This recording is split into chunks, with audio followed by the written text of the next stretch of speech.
Hello everybody, it's me Nick the Brick and welcome to the sixth part of Suit Wars. This time we'll take a look at honor robes and fusion armor suits. So if you still don't know how to vote, there will be two comments in the comment section made by me. One will say vote for honor robes and the other one will be vote for fusion armor. Again, you have to keep in mind that they aren't just competing against each other but against all other suits that will be introduced with this series. And also you can vote both one or none, it's pretty much up to you, but now let's get straight into it. Starting with honor robes, here we have Kai, and this one probably has to be my favorite version of the suit. It just looks very nice. I really like that it's using a bit more dark red, it really makes a nice contrast and it really goes well with regular red. It's just pretty awesome suit, so actually I gotta give it a 9.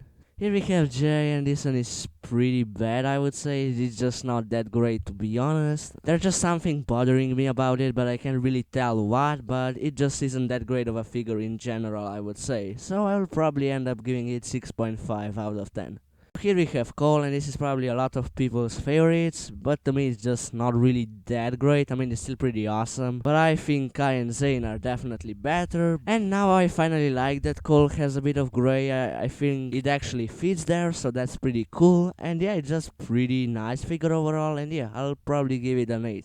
So for Zayn, I really love this guy just because the color scheme just fits. I love the white, silver and a bit of brown together. It really makes the figure stand out quite a bit, and yeah, I really like it. You know, it's definitely one of those figures that's pretty underrated by quite some people, so I'll give it 8.5. For Lloyd, I mean, it's a nice figure, but it definitely can compare to some of his previous outfits. Like, I don't know, I'm just like not the biggest fan of these honor robes. They are kinda like trainee suits and destiny robes mixed together, which doesn't really work for me. But yeah, either way, it's like not that bad, so I'll give it a 7. So here's Nia, and this is actually one of the few figures that I don't have, at least as of recording this video. And to be honest, it's probably like my least favorite from the bunch. I don't know, it just doesn't really work for me. Torso and leg printing kinda feel a bit lame, I would say. And I don't know, just something with, like, you know, you would expect something really awesome from Nia suit, but just, it seems a bit disappointing, I would say, so I'll give it a 6.5.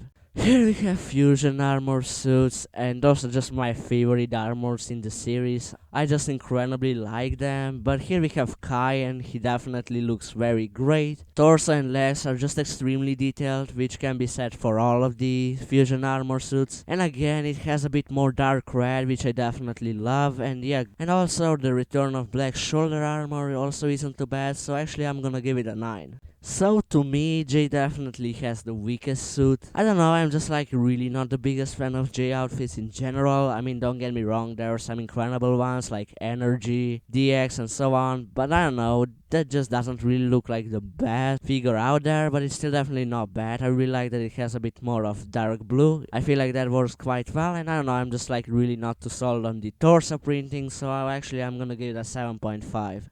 So here's Cole, and some people absolutely love this figure. I mean, I also do, but it's definitely not my favorite Hands of Time figure, but again, it also has a bit more of grey, which I'm definitely in for. And yeah, I just really like the printing design. It's like a bit more wild version of his honor robe, which surprisingly works well, and yeah, actually I'm gonna end up giving it an 8.5. Here we have Zayn, and this guy's probably one of the most underrated Ninjago figures I've ever seen. To me, he just looks incredible. I love the silver, and he definitely has the best torso and leg printing. Maybe even for the all Ninjago figures in general, I just really like how detailed it actually is. And he also has a different expression, which looks incredibly good. And I'll probably give it 9.5, I'm really fan of this one. Here's Lloyd, and I'm gonna get it straight up. That figure probably ends up on my top 10 favorite Ninjago figures of all time. It's just incredibly awesome. The gold looks very great. Only just small amount of it to get the job done. There's also a lot of dark green, which definitely goes well with the rest of the figure. But yeah, it's just incredibly awesome, and I really can't describe how good it is. So I'm gonna give it an absolute 10. I just really love this figure a lot. here's Nia, and when this figure came out, everybody was going crazy about it. And to be honest, my opinion remained pretty much the same. This is absolutely gorgeous figure. It's also the first Nia figure to have that gunmetal gray and light blue color scheme, which is just menacing. The only thing that I'm not the biggest fan of are those smaller maroon accents. You can visibly see them on the legs, and to be honest, that's a bit of a bummer for me, but it's still a gorgeous figure, so I'm gonna give it a 9.5. So yeah, this is it for this video. Be sure to support both suits in the comment section, and also you might wanna check out the rest of this series if you haven't already, because you can also support some other suits. Again, the voting ends on January 14th, and yeah, if you enjoyed, I would highly appreciate a like and also subscribe if you haven't already. Have a great day. Bye.